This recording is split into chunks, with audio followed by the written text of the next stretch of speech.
দেখি রে স্পষ্ট দেখা যাচ্ছে। ভাই আপনারা ঘাস কাটতেছেন, প্লিজ করে আসেন। আপনারা আমাদের সহায়তা করবেন, ভবিষ্যতে করবেন, আর আপনাদের সহায়তাই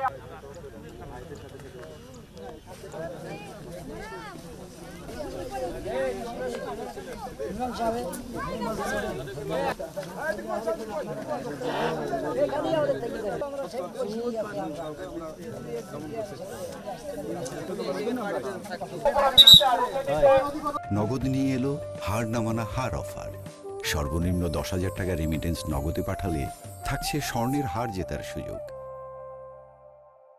ভোর রাতে বিএসএফ আমাদের এই প্রাকপুর এরিয়া দিয়ে 12 জনকে পুশিং করার চেষ্টা করেছিল।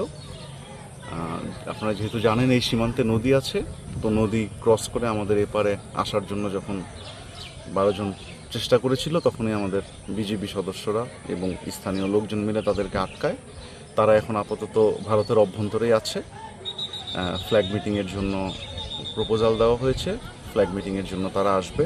আসার পরে তারা যেভাবে পুশিং করেছে ঠিক সেভাবেই তারা এই অবৈধ অনুপ্রবেশকারীদের তাদের দেশে আবার ফেরত নিয়ে যাবে। আমরা আমাদের পক্ষ থেকে কোনো প্রকার পুশিং অ্যাকসেপ্ট করব না। একটাই বার্তা, অ্যাকসেপ্ট করব না মানে করব না। এই কুষ্টিয়ার সীমান্তে আপনি জানেন আমার দায়িত্বপূর্ণ এলাকা কুষ্টিয়া মেহেরপুর দুইটা জুড়েই। তো কুষ্টিয়ার সীমান্তে এবারই প্রথম, মেহেরপুরের সীমান্তে বেশ কয়েকবার অ্যাটেম্প নিয়েছে।